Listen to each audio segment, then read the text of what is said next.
नमस्कार। आकाशवाणी लखनऊ पर आप सुन रहे हैं हमारा खास कार्यक्रम 2024 के सिकंदर।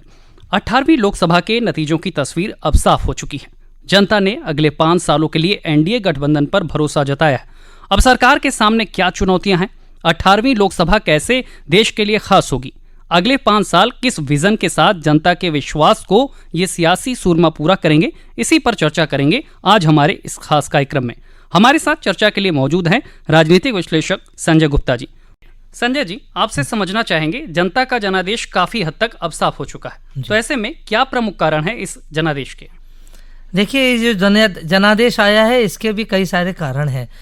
अब बहुत सारे ऐसे सोशल इकोनॉमिक इश्यूज हैं जो एक प्रकार से अगर समय रहते अगर इसके ऊपर सही कार्रवाई करी गई होती, सही एक दूरदर्शी दृष्टि से कुछ सोचा गया होता, कुछ हो सकता था, कुछ शायद परिणाम कुछ दूसरे आ सकते थे, जो मुझे लगता है व्यक्तिगत रूप से।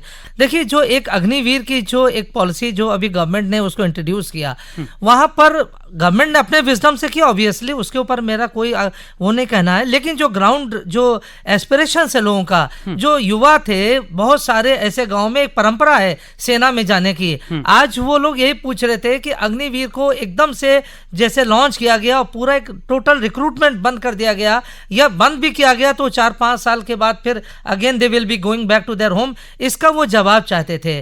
संभवतः इसको लेकर अगर कुछ हाईएस्ट लेवल पर कुछ मंथन किया गया होता, अग्निवीर को अगर पार्टली अगर स्टेजेस में इंट्रोड्यूस किया जाता जैसे वहां के लोग कह रहे थे, तो शायद एकदम इतना ये नी जर्क रिएक्शन ना आता। दूसरी बात देखिए, जो है एक बहुत बड़ी डिमांड रही है ओल्ड पेंशन स्कीम को लेकर। लगभग पूरे हिंदुस्तान भर में लगभग 50 लाख सरकारी कर्मचारी है, और अब देखिए जो ये 50 लाख है और उसके हर प्रत्येक कर्मचारी के परिवार में अगर हम देखें 2-3 सदस्य हैं, इस तरह से करते करते 1.5-2 करोड़ की जनसंख्या हो जाती है। तो वो एक बहुत बड़ा वर्ग है जिसको शायद जो रूलिंग पार्टी थी उसको शायद एसेस नहीं कर पाया। वो जो उसके पास एब्सोल्यूट मेजॉरिटी थी, संभवतः उस मेजॉरिटी के चलते वहां तक उनकी जो सोच होनी थी या दूरदर्शी, वो शायद वहां उस गहराई तक नहीं जा पाए। तीसरी बात जो है कि वो ये कि जो पार्टी ऑर्गेनाइजेशन की तरफ से अगर देखा जाए, जो बीजेपी का जो कैडर था, वो जो एकदम ग्रास रूट जो एक रियलिटी है, वहां तक शायद कनेक्टिविटी अब उतनी नहीं दिख रही है। जो कनेक्टिविटी वहां पर होनी चाहिए, उनका जो पार्टी कैडर है, उनका जो पार्टी कार्यकर्ता है, वो वहां पर नहीं पहुंच रहा है। ये बिल्कुल संजय जी, लेकिन लोकतंत्र को मजबूत करने में जो जनादेश है वो आपको क्या लगता है कितना निर्णायक होगा? ये बहुत मेरे ख्याल से एक मजबूत विपक्ष की बहुत ज़्यादा आवश्यकता है। देखिए, बहुत सारे इश्यूज को लेकर जहां एक अच्छी डिबेट, एक अच्छी बहस हो सकती थी, संभवतः अब आगे इसके द्वार खुलेंगे। अब देखिए, जैसे किसानों का मामला है, किसानों की सब्सिडी का मामला है, या जो उज्ज्वला गैस योजना है उसमें कुछ जो सस्ते सिलेंडर की बात होती है, अब उसके ऊपर लेकर थोड़ा सा असंतोष है ग्राउंड पर। जो गरीबों के लिए योजनाएं बनी हैं, इस योजना को और कैसे कारगर किया जाए, संभवतः अब रूलिंग पार्टी और अपोजिशन अगर मिलकर एक कोऑपरेटिव, जिसे हम फेडरलिज्म कहते हैं, सहकारी संघवाद को अगर प्रमोट करके आगे बात करेंगे, तो संभवतः एक अच्छा एक नजरिया देखने को मिलेगा, एक अच्छा माहौल देखने को मिलेगा। बिल्कुल, लेकिन अगर इन परिणामों का हम प्रभाव की बात करें तो सभी दलों के लिए सियासी संदेश क्या लगता है आपको संजय जी? दोनों तरफ के लोगों को संदेश बहुत बड़ा जा रहा है। रूलिंग पार्टी के लिए देखिए, आपके पास एब्सोल्यूट मेजॉरिटी अभी 10 साल तक थी, but you need to be more sensitive.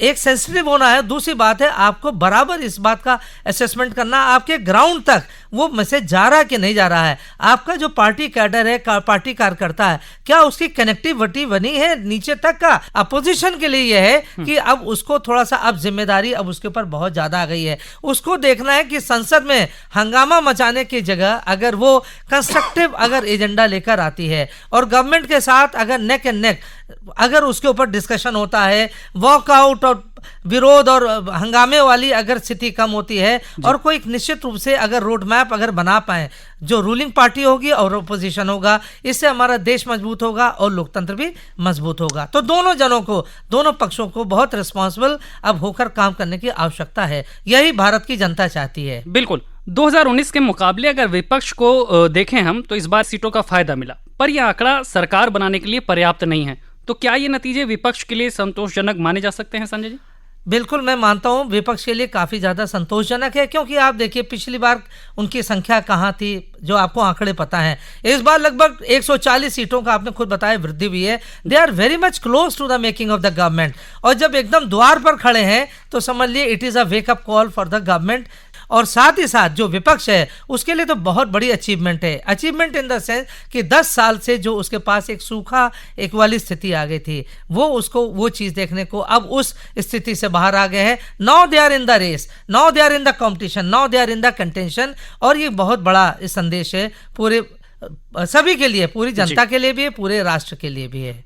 लेकिन संजय जी, अगले 5 सालों के लिए साफ है कि स्थिर सरकार ही देश को चलाएगी। एक स्पष्ट जनादेश को का फायदा कितना देश को मिलता है? स्पष्ट जनादेश होता है, बहुत अच्छा होता है। इस बार भी जनादेश है, अच्छा जनादेश है रूलिंग पार्टी के लिए।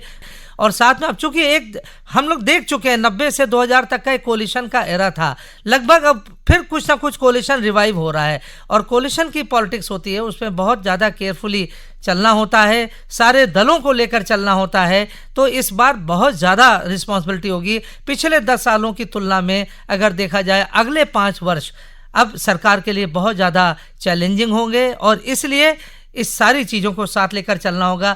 आपने खुद बताया, देखिए बीएसपी का लगभग 50% जो कैडर था, it has shifted somewhere to the opposition group. तो अब देखिए जो शिफ्ट हो रहा है, अभी तक ये फिनोमेना देखा नहीं गया था, लेकिन अब ये जो नया अभी तक माना जाता है कि सुश्री मायावती का जो वोट बैंक था 20% था, बिल्कुल मोनोलिथिक सॉलिड वोट था। ये पहली बार है कि देखिए 50% वोट उधर उस साइड चला गया। इसका मतलब है ये गंभीर एक चेतावनी है रूलिंग पार्टी के लिए। उसको अगर इस प्रकार का कंसेप्शन डेवलप हो रहा, आपको दूर करना होगा। ज्यादा अब गरीबों पर या आपके लिए ग्रास रूट पॉलिटिक्स पर आपको फोकस करना होगा। जो अभी तक इंफ्रास्ट्रक्चर, हाईवेज है ना, रेलवेज, ये भी बहुत जरूरी है, लेकिन साथ साथ उस वर्ग को भी लेकर चलना होगा जहां से लोकतंत्र को मजबूती मिलती है। बिल्कुल।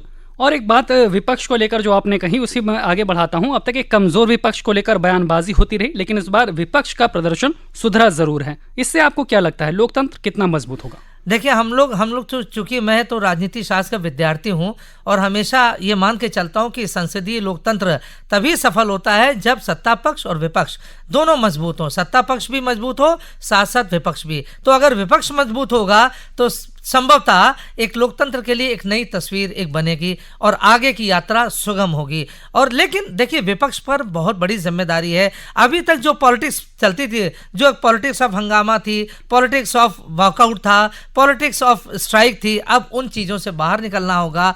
सत्ता पक्ष और विपक्ष को मिलकर साथ काम करना होगा, तभी हमारा लोकतंत्र और मजबूत हो सकता है। बिल्कुल संजय जी, आपने बताया कि जनता की क्या अपेक्षाएं हैं उसकी नई सरकार से, लेकिन आपको क्या लगता है अगले 5 सालों में सरकार को किन क्षेत्रों में काम करने की जरूरत है जिससे देश का विकास और तेजी से हो सके? शैलेंद्र जी, देखिए पहले तो मेरा स्पष्ट मानना है कि जो अभी 10 साल बीते हैं गवर्नमेंट के, वो एक डेवलपमेंट के एक इतिहास में एक नए प्रकार का एक हमने देखा है कि पूरा माहौल बना था। जिस प्रकार की पॉलिसीज और प्रोग्राम्स बनाए गए थे, दैट वाज सिंपली अनप्रेसिडेंटेड, काफ़ी अच्छा रहा। लेकिन अब जब आगे आने वाले 5 साल है, मेरा ये मानना है कि देखिए जो मोमेंटम अभी तक डेवलपमेंट को बना के रखा गया था, गवर्नमेंट की इतनी पॉजिटिव, इतनी अफर्मेटिव गवर्नमेंट पॉलिसी थी, उसका मोमेंटम बनाए रखना चाहिए। अब अगले 5 सालों में थोड़ा सा ये ध्यान रखना होगा, जो अभी तक इशूज़ थोड़ा सा साइडलाइन हो गए थे, या जहाँ पर अभी तक जो और फोकस किया जाना था, वो उसको ऊपर अब उसको जिसे कहते हैं एक रीथिंकिंग होना चाहिए, एक रिव्यू होना चाहिए। जो किसानों के संबंधित बातें हैं, उनको जो सब्सिडी की मिलने की बात थी, जो अभी विपक्ष ने मामला उठाया था, हालांकि गवर्नमेंट ने भी इसके ऊपर मंथन किया, कुछ कमेटीज बनाई थी, इसको अब स्पीड अप करने की आवश्यकता होगी। इस तरह से जितने भी ऐसे वर्ग हैं समाज के जो जमीन से जुड़े हुए हैं, चाहे वो आदिवासियों से हों, चाहे कृषकों से हों, चाहे युवाओं से हैं, उन सबको एक नई दिशा, एक नई गति देना होगा। और तब मुझे लगता है कि 5 साल इस तरह से और ज़्यादा बड़े फ्रूटफुल हो सकते हैं। 18वीं लोकसभा के लिए हुए चुनाव में जनता ने अपना जनादेश सुना दिया है। अब नई सरकार के सामने उन विश्वासों को पूरा करने की बड़ी चुनौती होगी। साथ ही भारत के विकास को किस विजन के साथ सरकार आगे बढ़ाती है, ये भी अगले 5 सालों में तय होगा। हमारी इस खास प्रस्तुति में फिलहाल इतना ही। ताज़ा खबरों के लिए आप आकाशवाणी लखनऊ के साथ बने रहिए। नमस्कार।